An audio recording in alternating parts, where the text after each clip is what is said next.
Quand la construction va, tout va, ne serait-ce que parce qu'elle produit un effet de cascade et plein de fournisseurs finissent par y trouver leur compte.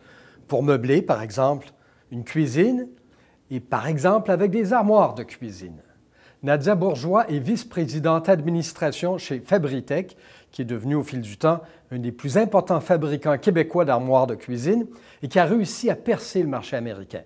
Dans un instant, elle nous explique l'évolution de l'entreprise et sa stratégie de développement. À Télé Correx.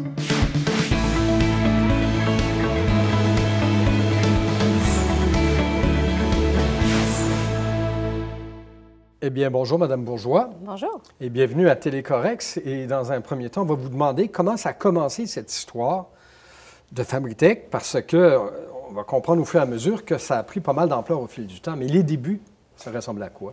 En fait, l'entreprise a été fondée en 1983 par mes parents. Entreprise toujours détenue 100% familiale. Donc, dans les débuts de la maison familiale à l'époque, mon père agissait plus à titre de distributeur, donc achetait et revendait principalement pour les contracteurs. Et naturellement, années 80, grosse récession. Du jour au lendemain, il a perdu les deux fournisseurs auxquels il s'approvisionnait. Lui était intermédiaire à ce moment-là. Exact. Donc, du jour au lendemain, il se retrouvait avec des commandes à livrer, mais plus personne pour les fabriquer. Et c'est là qu'il a dit, bien, on va ouvrir notre première usine. De là, la première usine est née à Saint-Jean-sur-Richelieu à l'époque. De fil en aiguille, on a grossi. À l'époque, on faisait peut-être une cuisine par semaine. Et là, c'est énorme. Avec les acquisitions qu'on a faites au cours des années, on a... Vous êtes rendu à combien, là, pour la fun? C'est avec les nouvelles acquisitions d'équipements qu'on vient de faire, on va être tout près de 30 000 caissons par semaine. Un caisson, c'est une cuisine ou c'est... Non, un caisson, dans le fond, c'est une armoire de bas, une armoire de haut, un garde-manger, une meuble de coin. Donc, l'ensemble? Bien, c'est on compte en moyenne 13 à 15 caissons par semaine, donc tout près de 2000 cuisines par semaine. Eh bien, et ça parce qu'au départ, votre père a dû se débrouiller pour répondre à la demande qui arrivait alors qu'il n'y avait plus d'approvisionnement. Oui, tout à fait. Et même que si on recule de plusieurs années, Fabritech faisait tout. Donc, de la rencontre client, prise de mesure, conception des plans, installation, livraison. Aujourd'hui, par contre, on s'est concentré sur notre force, qui est la fabrication. Et vous avez combien d'employés maintenant? Aujourd'hui, on est tout près de 600 employés.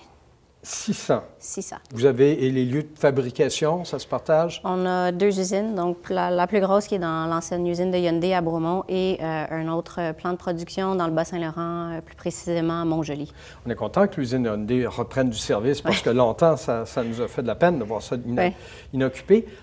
Maintenant, on va parler des marchés, là. On va venir aux États-Unis dans un premier temps, mais votre marché principal, j'imagine que vous avez... C'est parti du Québec et vous avez débordé? Oui, c'est parti du Québec, même que si on regarde, là, il y a plusieurs années, c'était beaucoup les grandes les contracteurs. Donc, les tours à condos, tous les développements avec multiples cuisines qui nécessitaient qu'on arrivait dans un établissement puis on livrait beaucoup de cuisines en même temps. Et avec les années, surtout avec l'arrivée de mon frère dans l'entreprise, on s'est concentré dans les grandes surfaces. Et là est arrivé, des années, la grosse récession qu'on a eue c'est ça, vous, c'est de récession en récession, parce qu'évidemment, l'industrie de la construction est toujours impactée de plein fouet. On s'est toujours adapté. Si on recule juste avant la récession des années 2000, le crash de 2007-2008, on avait beaucoup de contracteurs américains et du jour au lendemain, tout était mis en arrêt, les chantiers de construction. C'est la même année qu'on a réussi à faire l'acquisition d'un contrat pour Home Depot Canada. OK. Alors là, vous arrivez chez Home Depot Canada et Home Depot, c'est quand même pas le plus petit joueur aux États-Unis. Est-ce que c'est de cette façon-là, par cette entrée-là, que vous avez pu vous implanter dans le marché américain?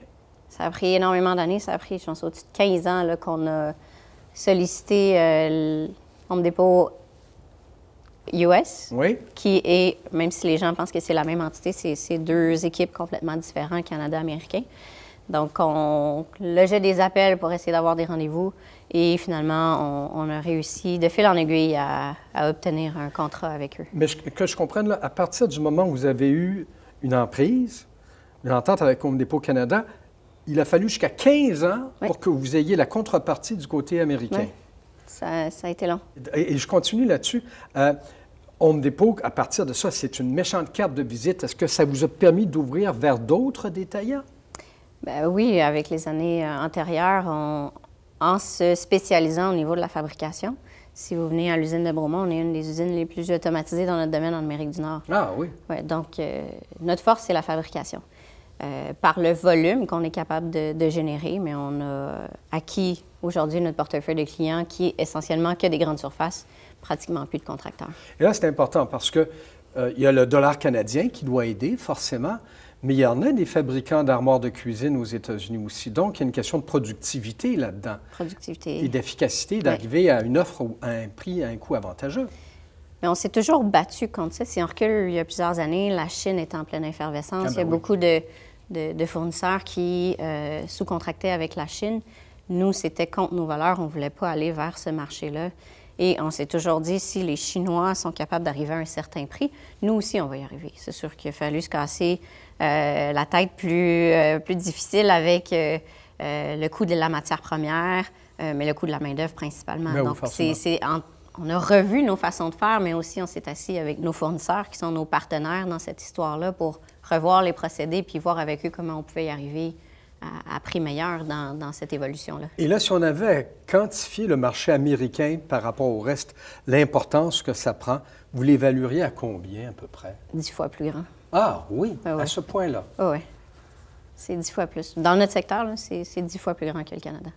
Et là, c'est la question qui tue. Là, on n'a pas le choix. Là. On est dans une période particulière de l'histoire où le gouvernement américain vient de changer. Et il y a un monsieur qui vient d'arriver, qui s'appelle Donald Trump, et qui menace, on ne sait pas encore, ça va être le cas, mais d'imposer des droits ou des taxes sur les produits vendus aux États-Unis qui ne sont pas fabriqués aux États-Unis. Est-ce que ça vous préoccupe? Beaucoup. Je vous dirais que c'est sûr que c'est une problématique dans le casse-tête qu'on n'avait pas nécessairement envie de gérer, mais on doit faire avec. Et je pense qu'on n'est pas nécessairement la seule entreprise, là. Il y a beaucoup d'entreprises qui vont être touchées par cette mesure-là si ça vient avoir lieu. Mais il va falloir pallier à ça si c'est effectif, effectivement. Je lisais que dans les gens qui s'opposent aux États-Unis, parce qu'il y a des gens qui s'opposent, enfin des organisations, notamment les grands détaillants, qui disent, c'est si vous y arrivez, nous, ça va faire monter les prix et les gens vont payer plus cher. Et c'est une conséquence qui pourrait être dommageable, là, parce qu'il y a du monde qui va se retrouver à adopter. Bien, effectivement. Ça va être le consommateur final qui va avoir le prix de la facture. Par contre, pour nous, ça va être de trouver comment y arriver, parce qu'on ne se le cachera pas, des fabricants d'armoires de cuisine, il y en a aussi sur le marché américain. Donc, comment rester compétitif face à ça, ça va être une autre problématique pour nous. Vous, l'histoire donc a commencé en 1983, donc si on calcule bien, ça fait bientôt 35 ans. Et vous avez pu croître et progressivement, en étant tenace, déboucher sur le marché américain. Vous nous avez expliqué comment vous avez fait. Vous diriez, qu'est-ce qu'on pourrait dire à ceux qui sont encore peut-être au départ, là, comme c'était le cas chez vous, et qui encore, c'est peut-être pas clair, mais se disent un jour, tôt ou tard, je vais y arriver. Ça prend quoi là, comme attitude pour être capable de se rendre jusqu'au bout? Je pense que le facteur clé, nous, si je regarde avec ce contrat-là, malgré que pendant des années, on essayait de leur proposer nos produits qu'on fabriquait déjà, le vent a changé quand on a essayé de comprendre leurs produits en magasin puis comment on peut faire ce qu'ils veulent. Parce que même si c'est le côté géographique, les États-Unis sont très près du Canada, les tendances côté design et tout diffèrent. Donc, de s'adapter aux clients et non d'essayer de proposer un produit tel quel. Nous, quand on a compris ça, on a proposé ce qu'ils voulaient en magasin et c'est là que tout a commencé à débouler. Là. Je pense à un bon conseil, un bon tuyau à donner à ceux qui vont un jour peut-être arriver jusque-là. Et en attendant, on va vous souhaiter la meilleure des chances et qu'il y ait quelqu'un de compréhensif de l'autre côté de la frontière pour pas que ça devienne un casse-tête. Merci beaucoup, Nadia. Merci. Bonjour.